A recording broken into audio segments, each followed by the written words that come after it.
He's the author of numerous books, but the most recent is The $1 Trillion Conspiracy: How the New World Order, Man-Made Diseases, and Zombie Banks Are Destroying America. His name is Jim Marrs, and he joins us today by phone from Texas. Hey, Jim, how you doing today? Howdy, Mike. It's a pleasure to be with you. Yeah, it's cool to find out that you're in Texas too. I'm in Texas. We're both Texans now, although I think you have a lot more seniority than I do in that realm. Well, and to be brutally honest, it's not really cool in Texas right now, is it? Actually, no, it's pretty hot. A lot of heat going on, but let's talk about the heat in the financial markets to open up our discussion. Can you explain to the listeners right now, first set the stage, what is factually happening in the world, and then I want to ask you, and I'm talking about the stock market, the money supply, the Fed, and so on. Well, and then I want to get your analysis on why that's happening. Okay. Well, first off, what's happening is, of course, just turmoil, chaos, and the why of it is because it's being manipulated. Right now, the markets are roiling because Standard & Poor has downgraded the U.S. credit rating from AAA to AA+. But what people don't understand is the largest stockholder in Standard & Poor's is J.P. Morgan. So they pull on both ends of the string and they manipulate the thing. That's why for years people have asked me, what stock would I suggest they invest in? I tell them, go to Las Vegas. The odds are better. Right. But, I do deal with the financial meltdown and what caused the crash and who's behind it and who has precipitated these, what has been known as liar's loans, in my new book, The $1 Trillion Conspiracy. But as you well know, Mike, because I think you're already into it, it's not strictly a financial book. It's about a lot of different things. But interestingly enough, they made me change the title to The $1 Trillion Conspiracy because my original title was Zombie Nation. And I use the term advisedly because, they call these banks whose liabilities outweigh their assets. They're broke, they're dead, but they've been propped up by taxpayer money and TARP funds, so they're still going through the motions of business, so they've been called zombie banks, okay? Well, let's look at the United States of America. We have more liability than we have assets. If every American sold every asset they have, and that's man, woman, and child, sold all their clothes, their TVs, their cars, their homes, it would total not much over $10 trillion. And yet today we collectively owe, depending on who you want to listen to, somewhere up around $14 trillion. So we owe more than we own. and that doesn't even cover all the unfunded liabilities down the road. Exactly. That's what they're more or less admitting to. If you talked about the unfunded liabilities, we're up into much higher numbers, and people don't even really understand what a trillion is. I mean that's a number that's just so far beyond, human comprehension that it's not even funny. But let's say, let me put it this way, because now living in Texas how big Texas is, right? Well, sort of, yeah. Well, I haven't walked it, But. Well, and you probably couldn't in your lifetime, and particularly if you made circles. But if you go from the Louisiana-Texas border to El Paso, that's pretty much the same distance between El Paso and Los Angeles. That's how big Texas is. So, wow. So to try to give you an idea of the number trillion, if you had a trillion, just 1 trillion square miles, that would encompass 3.7 million states the size of Texas.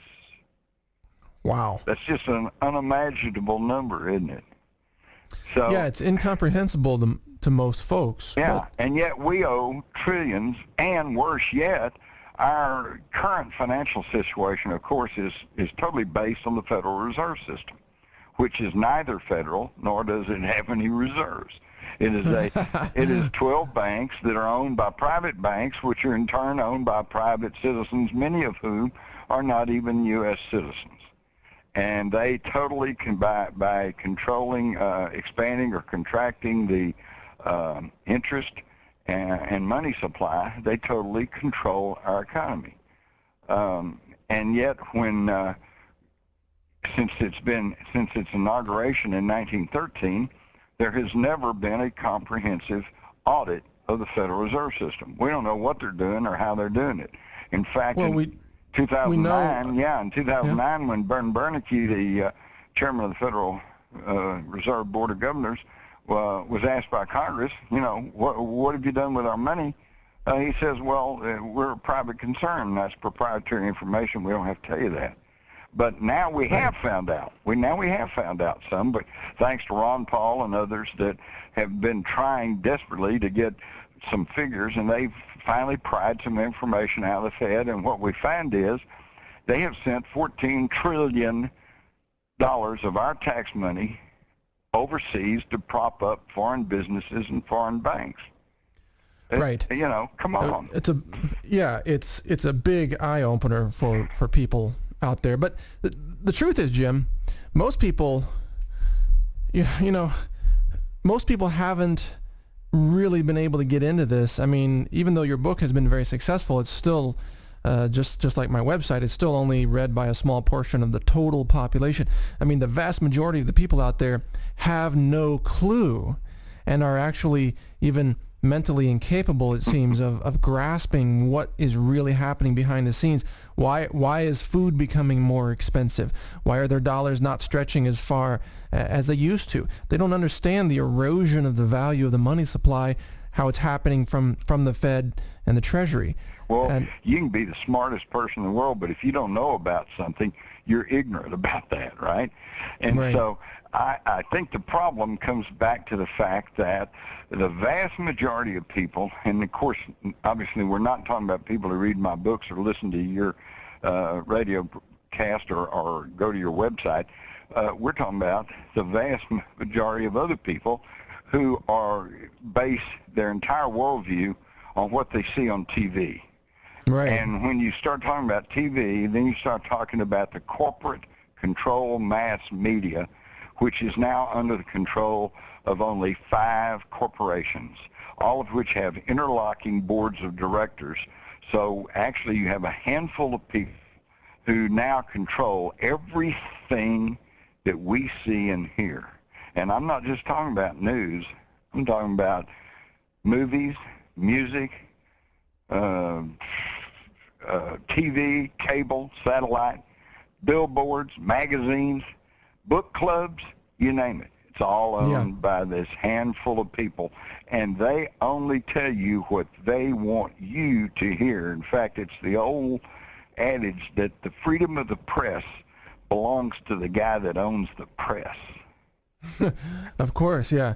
But the interesting side effect of all this is that, you can, if you're the old media, the controlled media, you can lie to people for a while, but sooner or later reality starts to become noticeable. That's beginning to happen, isn't it? I just noticed today the Christian Science Monitor, which I've always held in reasonably high regard as a journalistic medium, they published an article by some so-called journalist who said Ron Paul has admitted that he's not in the race to win.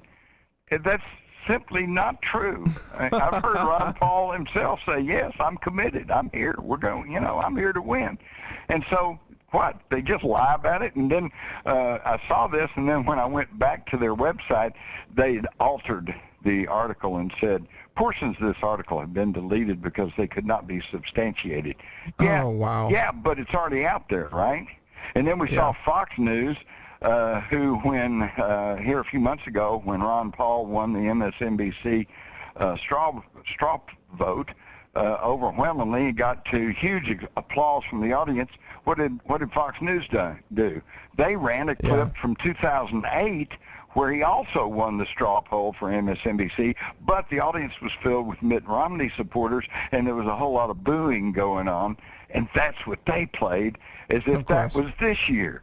Now that is, it makes me ashamed to call myself a journalist, because there is no journalism in this country. There's only corporate advertising delivery systems.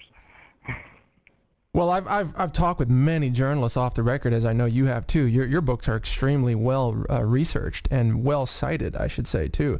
But off the record, journalists will tell me, "Look, Mike, we try to cover the truth, but if we print something that's actually informing or empowering the people, the story gets canned by the people upstairs, or it gets distorted and rewritten and retitled." In ways that make it sound like the opposite of what it is. For example, vitamin D and sunshine is associated with a lower risk of cancer. That's well known by people who are informed now. But many newspapers, I'm talking mainstream newspapers and magazines, they will publish stories with headlines that say vitamin D linked to cancer. Yeah, right. Well, I'll tell you why that is. And this leads back to one of my big bugaboos, because one of the issues today that rightly causes so many people such concern are the rise in teen suicides and the school shootings that have taken place. Hell, Mike, when I was a kid growing up in Texas, we took guns to school, but nobody shot anybody. All right? And yet the media today, all they can talk about is guns. Well, if we take all the guns up, all that would stop. And, of course, it won't, because no way you're ever going to take all the guns up. All that's going to happen is the same thing that's happened in Australia and England, which is you take the honest people, turn in their guns, and that leaves an armed criminal class, which then wreaks havoc, right? Well, now, why are they talking about guns? But it's not the guns. It's the psychotropic drugs. It's the drugs that are warping these kids out and warping the borderline schizophrenics and psychotics out and causing these school shootings. And that's clearly demonstrable. But why won't the media tell you that? Because they count among their largest advertisers the giant pharmaceutical corporations, right? Yep. And that's the bottom line. They won't write about that because they don't want to risk losing their advertisers. And now we're back to this corporate control of the mass media. In fact, growing up, you never heard a drug ad on television. That was against the law. You couldn't do that. Right. And now you turn on television, and they're not trying to sell you a truck; they're selling you a drug. Right? Yeah, well, the FDA knew, I think, in 1998 when that was legalized by the FDA to advertise on TV, they knew that would create the dynamic where the media was now financially beholden to the pharmaceutical industry. Exactly. And from there, if you read my book, The Rise of the Fourth Reich, you will understand. I'm sure you do, Mike, but your audience would understand that these handful of giant multinational pharmaceutical companies today that wield so much power all owe their heritage to the Nazi IG Farben chemical combine. That's exactly right. I'm really glad you brought that up. That's another great book that people should check out, The Rise of the Fourth Reich, Secret Societies That Threaten to Take Over America. But what you mentioned there is absolutely true. IG Farben was broken up after World War II during the Nuremberg trials, I believe, and became three different pharmaceutical companies, one of which was Bayer, and then the chairman of Bayer was convicted of Nazi war crimes and actually served a sentence for that. Yeah, briefly, and then released. And you're talking about Hermann Schmitz, and at one time Hermann Schmitz owned more stock in Standard Oil than the Rockefellers did, which shows you at what level and at what power structure the Nazis had. It's an amazing story, and again, it's not being told to people.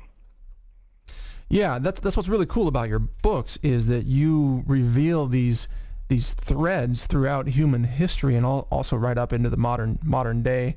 society, threads that are not normally talked about in the media, but which are actually well documented and well proven. And you lay all that out. That's so your book is really your latest one here, The $1 Trillion Conspiracy. I'm reading that right now, and it's just an amazing journey into a look behind the curtain. Yeah, exactly. And as George Santayana said, those who do not learn from history are doomed to repeat it. And we see history repeating itself. In fact, the parallels between Nazi Germany and modern America, to me, just scream out. In early 1933, Germany was a democratic republic, the Weimar Republic. And the Germans were among the more educated and cultural people in the entire world. And then within the next month or two, their parliament, the Reichstag, caught fire and was gutted, which in that kinder, gentler time was as big a trauma to those Germans as 9/11 was to us. And then Hitler, who had just been chancellor, and which was kind of like vice president, steps up and says, well, give me the power, and I will tell you, this was a communist terrorist plot. Give me the power, I'll take care of everything. So he rammed through the Enabling Act, just like we rammed through the Patriot Act. And then they consolidated all the police agencies under the Gestapo, and now we consolidated all the police agencies under the Homeland Security, and then we started building detention centers, which are now still 800 of them or so scattered around the country. It's all happening again, and nobody knows. Nobody pays attention, and nobody seems to care because they're all mesmerized by television. So, but you're seeing these signs very clearly, and right here in the real world, signs that the U.S. is building a police state infrastructure. We were talking before this about something you noticed on the highways too. Can you explain that? Oh yeah. That's well, everyone can see this from themselves, but nobody pays any attention. Just in the last 5 or 6, 8 years, you'll notice the big freeways going in and out of the cities, usually 4-lane divided highways, and they used to have a nice little grassy green strip as a median in between. Well, now, all of a sudden, I noticed they're coming along and they're putting in these concrete strips.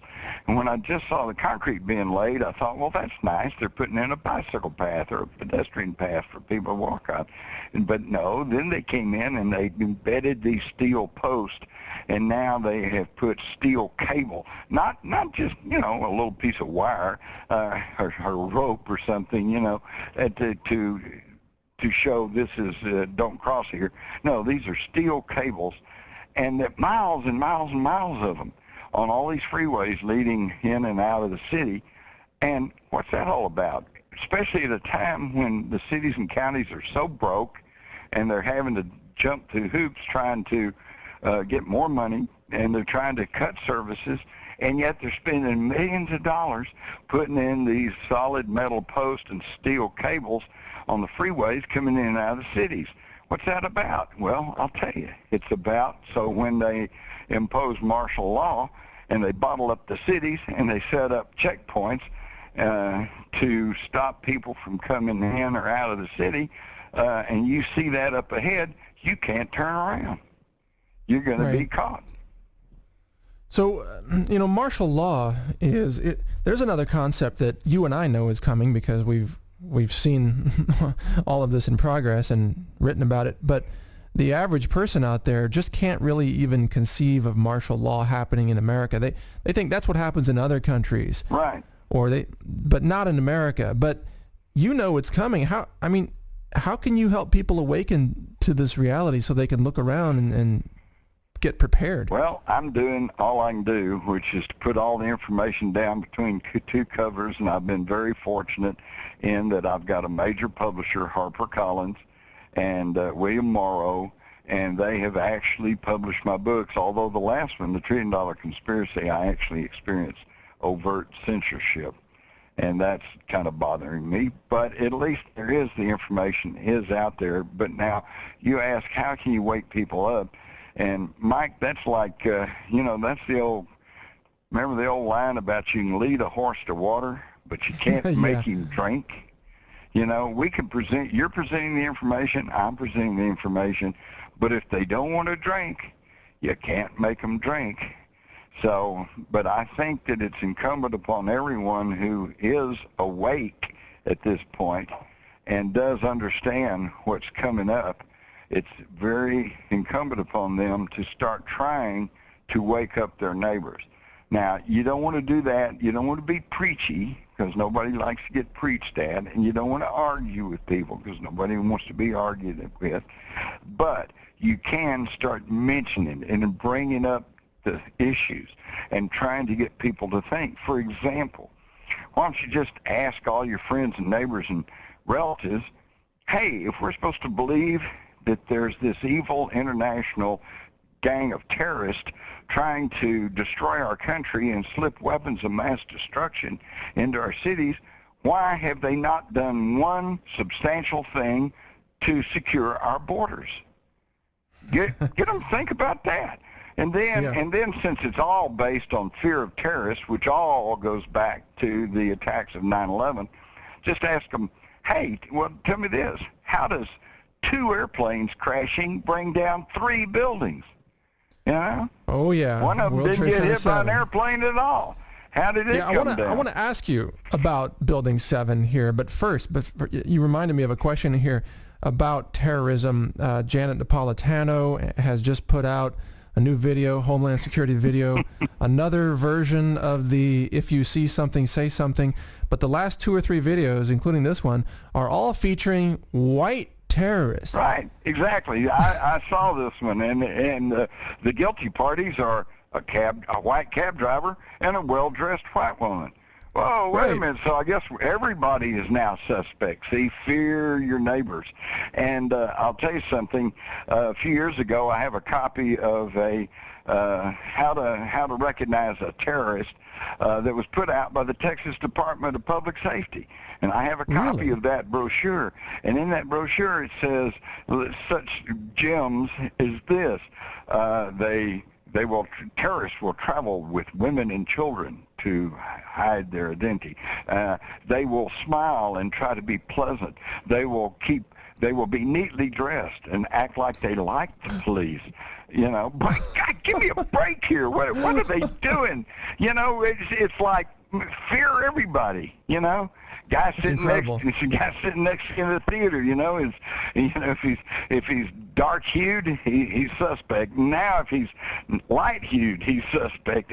The bottom line is fear mongering. But that's who they've named. I don't know which. I think the federal agencies have specifically named that people who support Ron Paul might be terrorists, or people who question the Federal Reserve might be terrorists. What other examples are there? Well, no, what they're saying there is anyone who now is trying to point out the truth of our situation in this country and the fact that these criminals, and I use the term advisedly because I'm talking about people who violate not only international law, but also our own laws.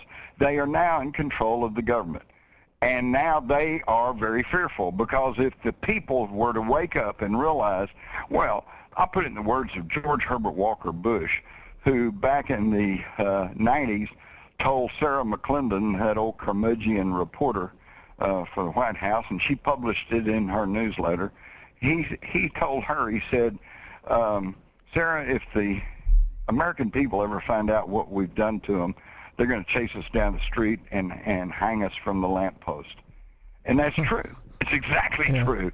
If they knew the truth about 9/11 and the deaths of those 3,000 people, if they knew the truth about these unprovoked wars of occupation in Iraq and Afghanistan, if they knew the truth, if they weren't so bedazzled, distracted, and blinded by the corporate mass media, they would. They'd march on Washington, they'd lynch a bunch of people, and they're scared to death. So they are now demonizing the very people who are beginning to wake up and realize what's causing the problem in this country.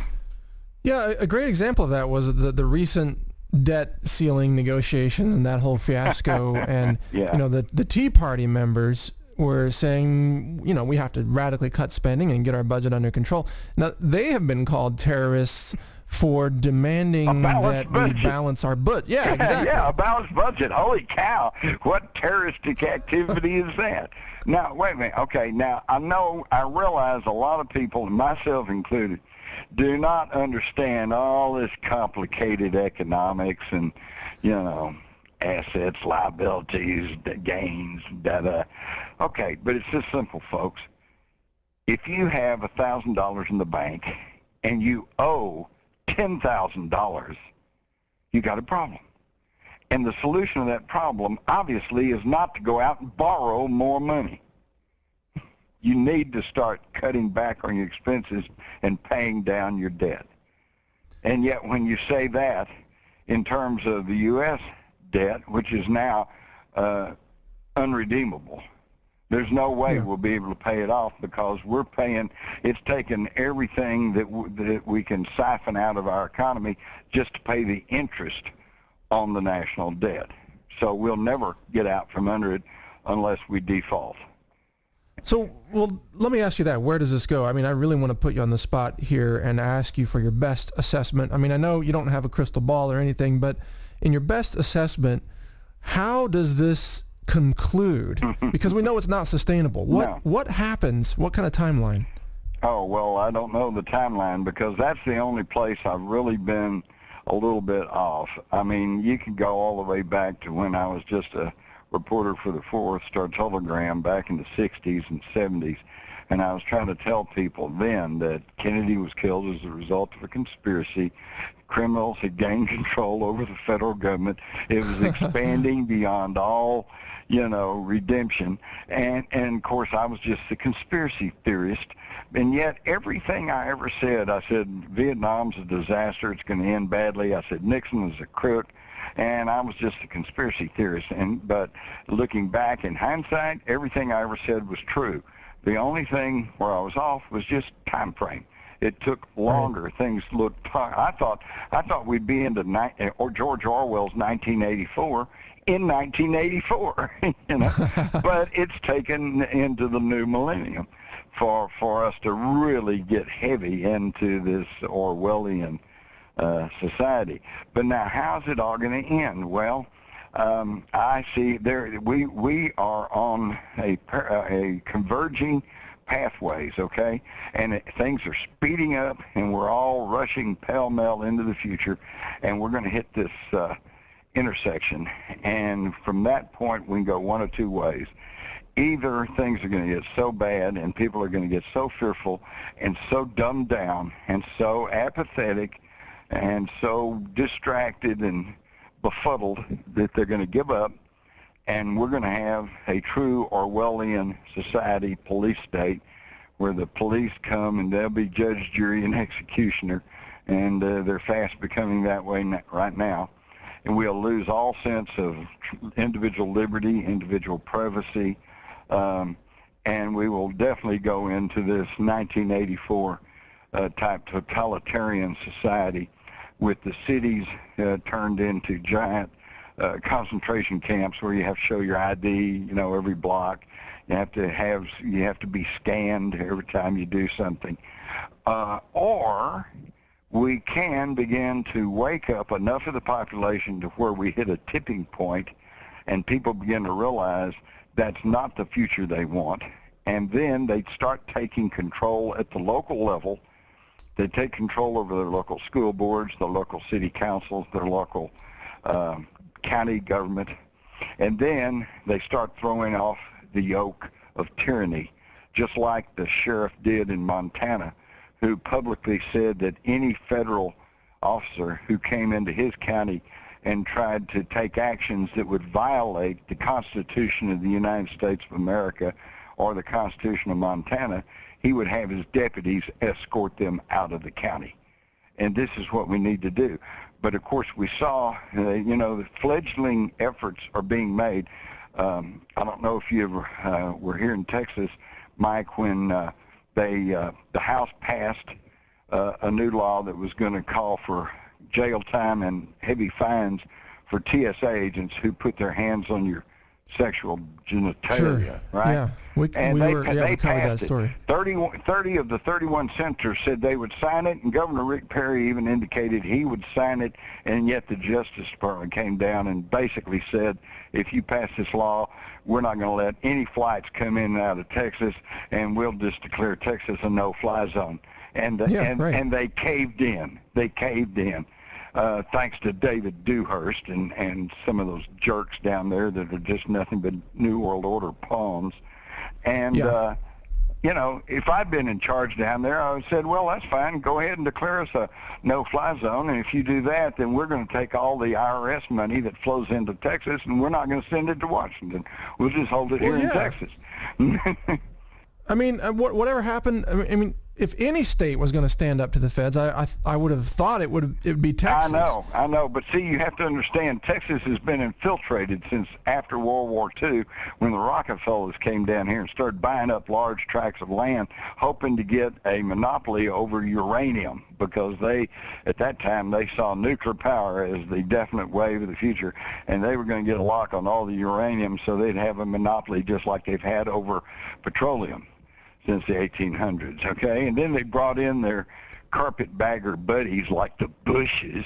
That's one thing that's always hacked me off, is that everybody outside of Texas thinks that the Bushes are Texans.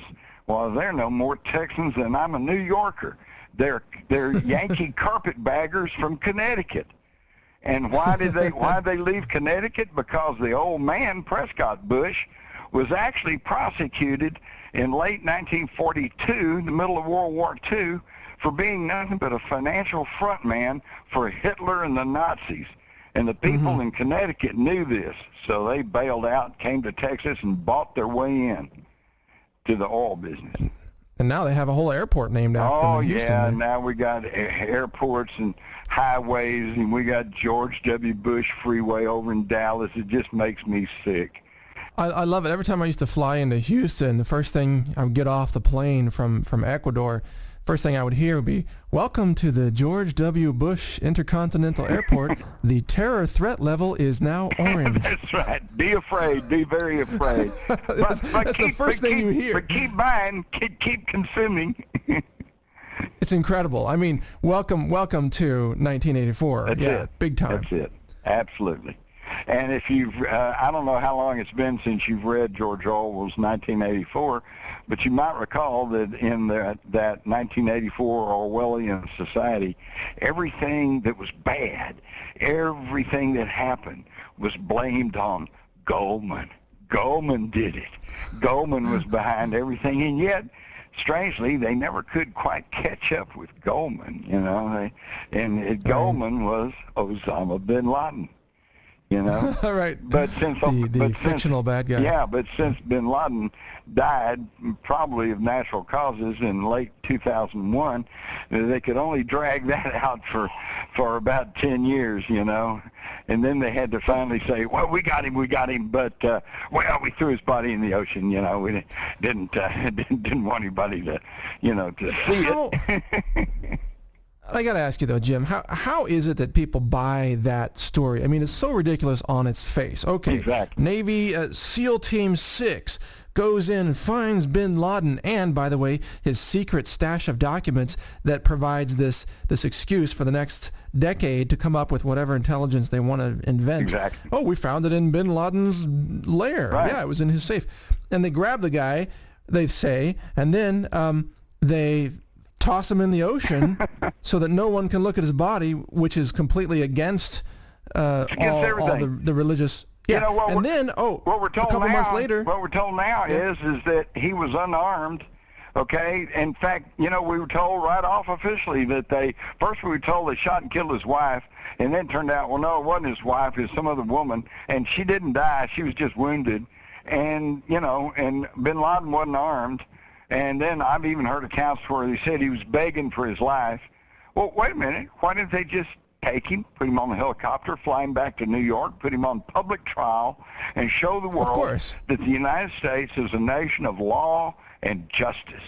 But no, 3 taps in the head and they throw his body in the drink. That's mafia. Right. That's what the mafia does, not the United States of America. Well, of course. And this is what we see with the Rawson food raid in California, a mafia hit on a farming operation, an FDA mafia hit. That's what it was. Well, see, when Rick Perry is calling for doing away with all these federal agencies, I think the FDA is one of them right at the top of the list, along with the BATF, which, as you well know, I think you covered this, the so-called sting operation. Yeah, where they were forcing gun dealers, and that is so patently obvious to me. They've been trying to demonize gun owners for decades, and so the BATF goes to the gun stores, forces them to sell guns to known Mexican drug thugs, and under the idea that we're going to track them back into Mexico, find out where they go. Well, wait a minute, we don't have any jurisdiction in Mexico. Once they cross the border, how do we know what they're going to do with them? We don't. So it was all obviously a scheme to then they could come out and say, oh, look, it's gun shows and gun dealers who are selling all the guns to the Mexican drug cartels. What a piece of work. And the thing is, though, see, when you control the mass media, you control the masses. In fact, Mike, when's the last time that you heard a national politician refer to the Republic? You don't hear them talking about the Republic. You got to go way back for that. Way back. They don't talk about the Republic anymore because we're not a republic anymore. We're the evil empire, okay? And so, but what they do talk about is democracy. We got to save democracy. We got to take democracy to the Middle East. We got to bring democracy and defend democracy. Well, what is democracy? That's simply ruled by the majority. And what's the classic example of democracy in action? A lynch mob. And that's not what we were given, and that's not what we want. We were giving a democratic republic. Now, what's the difference? Well, in the democratic republic, you can't, if the majority say lynch him, you can't lynch him. You have to give the guy a fair trial. And there's checks and balances, and he gets the right to an attorney, and he gets the right to confront the evidence against him and the witnesses against him. He gets a fair trial. And then if he's found guilty, maybe even gets an appeal, and he's still found guilty, then you can lynch him. Right. That's what we're supposed to have. But no, it's and so why do they want to push this lynch mob majority rule democratic idea? Because they own the mass media, which means they control the masses. Well, of course, and then people don't realize at all how easily they are controlled, how much they're influenced. And I'm talking about very intelligent people. That's right. I know doctors who are, their cerebral intelligence is very high, but they have zero awareness of even fluoride and aspartame, of dangers of pharmaceuticals, vaccines, or any of these political issues. They don't know what the Federal Reserve is. Like you said at the beginning, they're ignorant. Yeah, they may be smart, but they're ignorant. But what I don't get is how people can be so easily hoodwinked on things that you and I look at and say, well, that's obvious. Like World Trade Center Building 7. Yeah.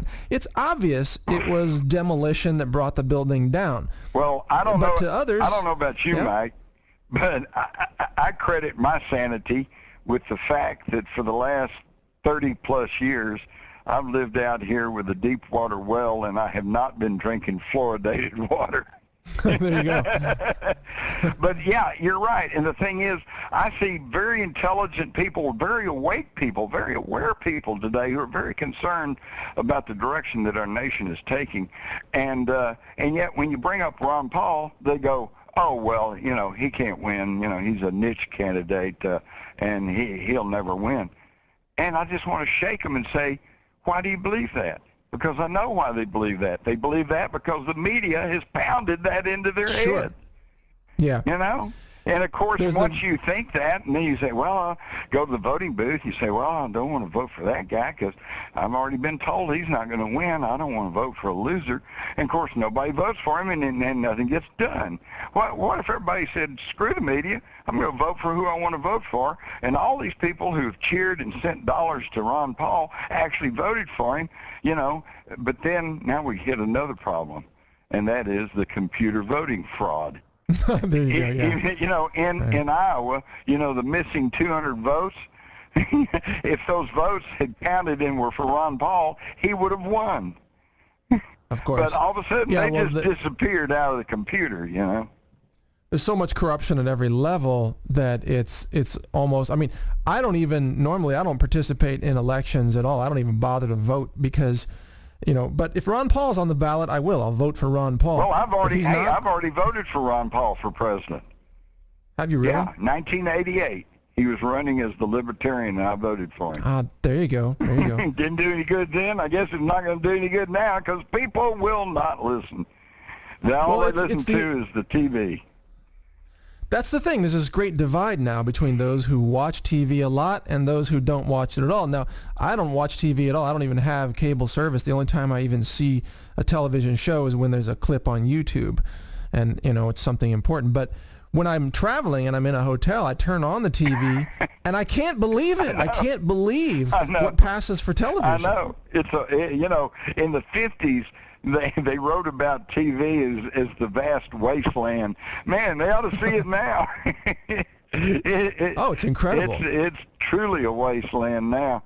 And it really is. And to think that people are sitting there watching that hour after hour after hour.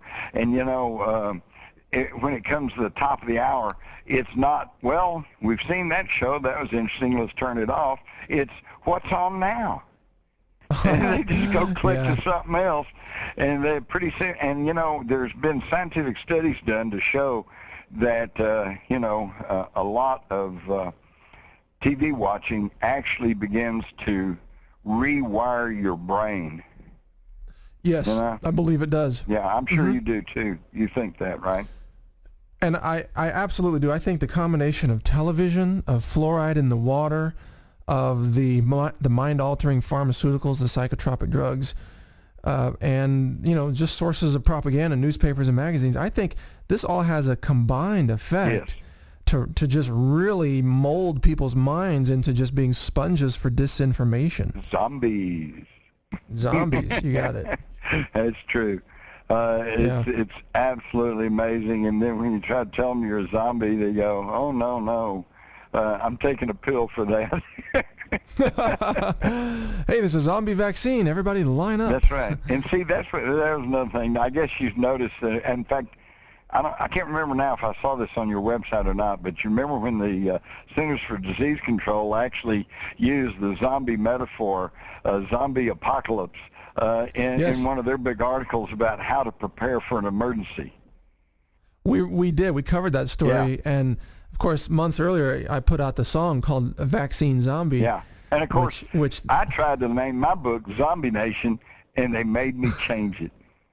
That's incredible. Yeah. Let's go over some of your books here as we wrap this up. By the way, you've got, of course, the $1 Trillion Conspiracy. That's the latest one, and I really want to encourage people. By the way, in the middle of right on the date of the 10th anniversary of the 9/11 attacks, September the 11th, 2011, I've got a new, expanded, and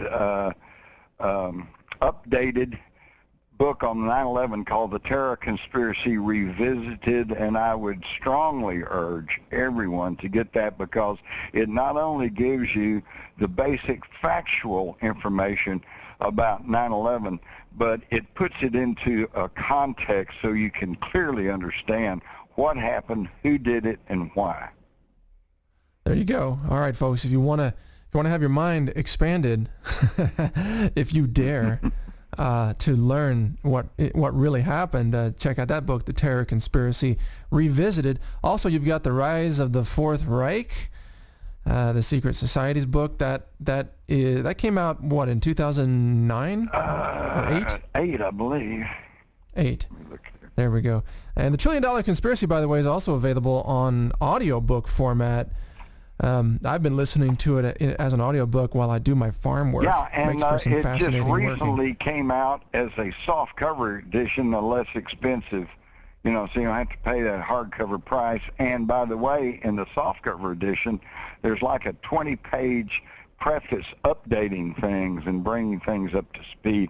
And by the way, one of the things you'll read in the new preface in the updated softcover edition of the $1 Trillion Conspiracy is how the federal government in 2003 got a patent on medicinal marijuana. Yeah. Right. Yeah. So, hey, let's keep it criminalized until we can get a lock on it. And then, these states are starting to decriminalize and allow medical marijuana so quick. Let's get a patent on it so that we can profit from that. Of course. That's what it's always been about. Yeah. Jim, do you ever write articles? I mean, we would love to publish your articles if you ever have some that you'd like to put out there. Well, I'll tell you what, I've got a brand new website coming up. It should be up maybe by next week. That's how close it is. We're still working out the final bugs. And I am going to try to start getting a little more active. Right now, what I do is just pass along articles, and some of your articles, come to think of it. And when I see something that I think people need to know about, and I just, put a link or say, here, read this. But maybe I'll just start writing some stuff. But mostly, see, I've been putting my information in my books. But I'm going to start trying to maybe take some different tacks. I think doing short YouTube clips would be a good way to reach people, because people seem to pay attention to a short video more than they'll read something. Yeah, they really do. YouTube clips are a great way to get some fans, some readers, subscribers. Yeah, I mean, we use YouTube. In fact, we put out a documentary, a short one, only about 8 minutes, I think, about the faked blueberries in groceries and cereals and foods. Yeah. And that video, believe it or not, to date has had 1.2 million views. Whoa. Now, see, that's how you rich people. I'm not sure there's 1 million people still reading books in this country. I know what you mean, yeah. I'm starting to wonder that myself, yeah. But that's it. But the thing is, everyone who's listening to this, listen, you're not a bystander. You have a role in all this too. You're either going to be a victim or as the hippies used to say, you're either part of the solution or you're part of the problem. And if you want to be part of the solution, then do whatever you can do, okay? We all can't write books and we all can't be health rangers, but we can talk to our friends and relatives. We can hold book club meetings in our home. We can hold neighborhood group meetings. We can talk up current events in church. Stand up, make yourself counted, and start trying to wake up your neighbors before it all falls down. There you go. Well said, Jim. And do you want to give out the web address of your website? Oh, it's jimmars.com, JIMMARRS.com. But again, you can go look at the old website, but just hang on there, because the new glorious website will be up hopefully maybe by next week. All right. Well, it's going to be a few days before we get this interview posted anyway. Maybe it'll be up by then. Now. Check out Jim Mars. That's 2 M's and 2 R's. Okay, jimmars.com is the website. Jim, I want to thank you for taking time out of your busy schedule to chat with us today. Well, it's my pleasure, Mike. And as I said, I guess we could form a mutual admiration society, because I have really looked to you as a straight-on, truth-telling. Do you call yourself a journalist, or you just... sometimes I do, but I'm more of an entertainer. No, I think you're an activist. You're an activist. I'm an activist. Yeah, you're someone who's active and taking an active part. I call myself a journalist because I actually have a degree in journalism and worked in journalism for years, but I didn't leave journalism, okay? Journalism left me. Absolutely, it did. Yeah, I remember when journalism used to be a profession that was, we're going to tell the truth, we're going to uncover the lies of government, we're going to hit this hard. Right. And where did that go? Well, it got bought up. It got bought up. But, so people who want to know what's going on, go to jimmars.com, read my books, and listen to Mike Adams, the Health Ranger. Thank you, Jim. Yeah, together we certainly cover a lot of ground. And again, folks, I really want to encourage you to check out Jim's latest book, The $1 Trillion Conspiracy, and other books. Just search for Jim Mars on Amazon.com or other other book sites. You'll find a lot of good work out there. And again, Jim's work is extremely well researched and cited. He does not spout nonsense. It is all extremely well documented. By the time you finish his books, you will have a whole new education on things that maybe you're not supposed to know. That's right. But always remember, what you don't know can hurt you.